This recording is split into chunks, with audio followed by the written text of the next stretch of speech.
जय श्री कृष्ण। भगवद गीता का दूसरा अध्याय श्लोक नंबर 29। आश्रय व्यापा ससति कशिदेमा नाना श्रेय वदंती तथो चैना आश्रवर्य धर्ना नंदमरण्य श्रोणी सता श्रतवाना वेदना चेवा कथिशे। इसका हिंदी अर्थ कोई इस शरीर को आश्चर्य की तरह देखता अनुभव करता है और वैसे ही दूसरा कोई इसका आश्चर्य की तरह वर्णन करता है तथा अन्य कोई इसको आश्चर्य की तरह सुनता है और इसको सुनकर भी कोई नहीं जानता अर्थात यह दुर्विज्ञ है। व्याख्या। इस देही को कोई आश्चर्य की तरह जानता है, तात्पर्य है कि जैसे दूसरी चीजें देखने, सुनने, पढ़ने और जानने में आती हैं, वैसे इस देही का जानना नहीं होता। कारण है कि दूसरी वस्तुएं इंद्रियात से जानते हैं अर्थात तो ये जानने का विषय होती हैं, पर यह देही इंद्रिय मन बुद्धि का विषय नहीं है। इसको तो स्वयं से अपने आप से ही जाना जाता है, अपने आप से जानना होता है। वह जानना लौकिक ज्ञान की तरह नहीं होता, प्रत्युत बहुत विलक्षण होता है। पश्यति पद के दो अर्थ होते हैं, नेत्रों से देखना और स्वयं के द्वारा स्वयं को देखना। यह पश्यति पद स्वयं के द्वारा स्वयं को जानने के विषय में आता है। गीता दूसरे अध्याय 5वां 55 छठे अध्याय में 20वां आदि जहाँ नेत्र आदि करणों से देखना होता है, वहाँ दृष्टा दृश्य और दर्शन यह त्रिपुटी होती है। यह त्रिपुटी से सांसारिक देखना जानना होता है, परंतु स्वयं के ज्ञान में यह त्रिपुटी नहीं होती। अर्थात स्वयं का ज्ञान कारण सापेक्ष नहीं है, स्वयं का ज्ञान तो स्वयं के द्वारा ही होता है। अर्थात वह ज्ञान कारण निरपेक्ष है। जैसे मैं हूँ ऐसा जो अपने होने का ज्ञान है, इसमें किसी प्रमाण की या किसी कारण की आवश्यकता नहीं है। इस अपने में होने को अंधता से अर्थात दृश्य रूप से नहीं देख सकते। इसका ज्ञान अपने आप को ही होता है। यह ज्ञान इंद्रिय जन्य या बुद्धि जन्य नहीं है, इसलिए स्वयं को जानना आश्चर्य की तरह होता है। जैसे अंधेरे कमरे में हम किसी चीज को लेने जाते हैं तो हमारे साथ प्रकाश भी चाहिए और नेत्र भी चाहिए, अर्थात उस अंधेरे कमरे में प्रकाश की सहायता से हम उस चीज को नेत्रों से देखेंगे, तब उसको लाएंगे। परंतु कहाँ दीपक जल रहा है और हम उस दीपक को देखने जाएंगे तो उस दीपक को देखने के लिए हमें दीपक की आवश्यकता नहीं पड़ेगी, क्योंकि दीपक तो स्वयं प्रकाश है, वह अपने आप को स्वयं प्रकाशित करता है। ऐसे ही अपने स्वरूप को देखने के लिए किसी प्रकाश की आवश्यकता नहीं है, क्योंकि यह देही स्वयं प्रकाश है, तय यह अपने आप से ही अपने आप को जानता है। स्थूल, सूक्ष्म और करणीय तीन शरीर हैं। अन्न जल से बना हुआ स्थूल शरीर है। यह स्थूल शरीर इंद्रियों का विषय है। इस स्थूल शरीर के भीतर 5 ज्ञान इंद्रिया, 5 कर्मेंद्रिया, 5 प्राण, मन, बुद्धि और इस 17 तत्वों से बना है सूक्ष्म शरीर। यह सूक्ष्म शरीर इंद्रियों का विषय नहीं है, प्रत्युत बुद्धि का विषय है, जो बुद्धि का भी विषय नहीं। इसमें प्रकृति स्वभाव रहता है, वह कारण शरीर है।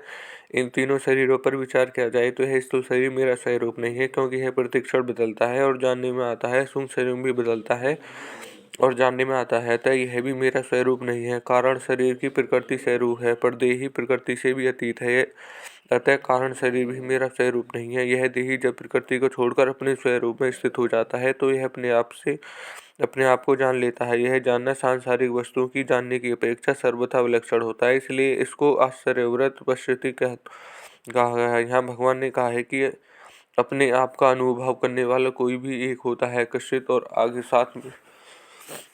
7वें अध्याय के 3रे श्लोक में भी वही बात कही है कि कोई मनुष्य ही मेरे को तत्व को जानता है। कृष्णा में इन पदों से ऐसा मालूम होता है कि इस अविनाशी तत्व को जानना बड़ा कठिन है, दुर्लभ है, परंतु वास्तव में ऐसी बात नहीं है। इस तत्व को जानना कठिन नहीं है, दुर्लभ नहीं है, परंतु इस तत्व को सच्चे हृदय से जानने वाले की, इस तरफ से लगने वाले की कमी है। यह कमी जानने की जिज्ञासा कम होने के कारण ही है। ऐसे ही दूसरा पुरुष इस देही का आश्चर्य की तरह वर्णन करता है, क्योंकि यह तत्व वाणी का विषय नहीं है, जिससे वाणी भी प्रकाशित होती है। वह वाणी उसका वर्णन कैसे कर सकती है? जो महापुरुष इस तत्व का वर्णन करता है वह तो शाखा चंद्रयान की इस तरह वाणी के इसका केवल संकेत ही करता है, जिससे सुनने वाले का इधर लक्ष्य हो जाए, तो इसका वर्णन आश्चर्य की तरह ही होता है। यह तो यहाँ जो अन्य पद आया है उसका तात्पर्य यह नहीं है कि जो जानने वाला है उससे यह कहने वाला अन्य है, क्योंकि जो स्वयं जानेगा ही नहीं वह वर्णन क्या करेगा। इस पद का तात्पर्य है कि कितने जानने वाले हैं,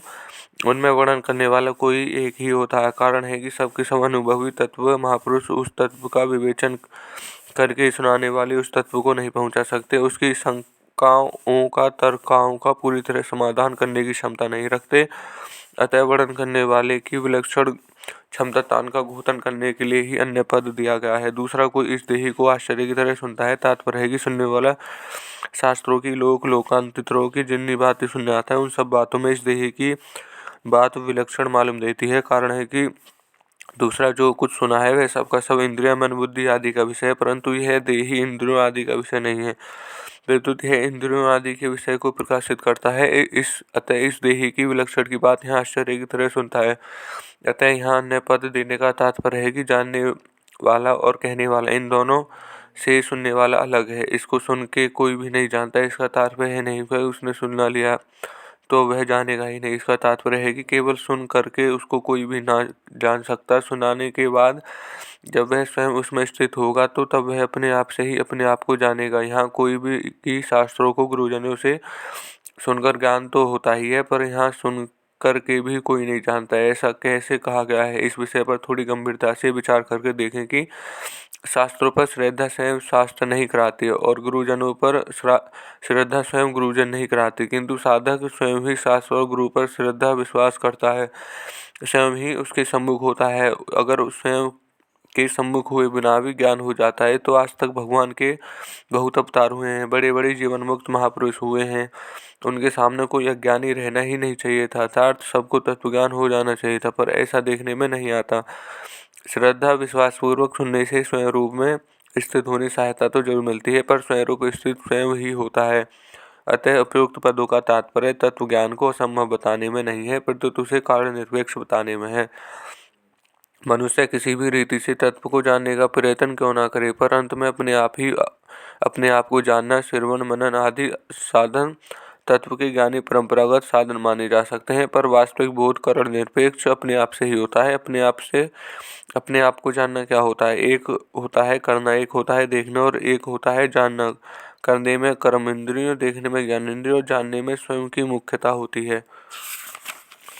ज्ञान द्वारा जानना नहीं होता, फिर तो देखना होता है, जो कि व्यवहार में उपयोगी है। स्वयं के द्वारा जो जानना होता है वह दो तरह का होता है। एक तो शरीर संसार के साथ मेरी सदा अभिन्नता है और दूसरा परमात्मा के साथ मेरी सदा अभिन्नता है। दूसरे शब्दों में परिवर्तनशील नाशवान पदार्थों के साथ मेरा किन्हीं मात्र भी संबंध नहीं है और अपरिवर्तनशील अविनाशी परमात्मा के साथ मेरा नित्य संबंध है। ऐसा जानने के बाद फिर स्वयं अनुभव होता है। उस अनुभव का वाणी से वर्णन नहीं हो जाता, वहाँ तो बुद्धि भी चुप हो जाती है। परिशिष्ट भाव शरीर को सुनने मात्र से अर्थात अभ्यास के द्वारा नहीं जान सकते, पर जिज्ञासा पूर्वक तत्व अनुभवी महापुरुषों से सुनकर जान सकते हैं। कहने का तात्पर्य है कि तत्व का अनुभव करने वालों में भी वर्णन करने वाला कोई एक ही होता है। सबके सब अनुभव करने वाले उसका वर्णन नहीं कर सकते। जैसे संसार में सुनने मात्र से विवाह नहीं होता, फिर तो स्त्री और पुरुष एक दूसरे के पति पत्नी रूप से स्वीकार करते हैं तब विवाह होता है। ऐसे ही सुनने मात्र से परमात्मा तत्व को कोई भी नहीं जान सकता, फिर तो सुनने के बाद जब वह स्वयं उसको स्वीकार करेगा अथवा उसमें स्थित होगा तब उस स्वयं से उसको जानेगा। अतः सुनने मात्र से मनुष्य ज्ञान की बातें सीख सकता है, दूसरों को सुना सकता है, लिख सकता है, व्याख्यान दे सकता है, विवेचन कर सकता है, पर अनुभव नहीं कर सकता। परमात्मा तत्व को केवल सुनने मात्र से नहीं जान सकते, फिर तो सुनकर उपासना करने जान सकते हैं। अगर परमात्मा तत्व का वर्णन करने वाला अनुभवी हो और सुनने वाला श्रद्धालु तथा जिज्ञासु हो तो तत्काल भी ज्ञान हो सकता है। यह श्लोक यहीं समाप्त होता है।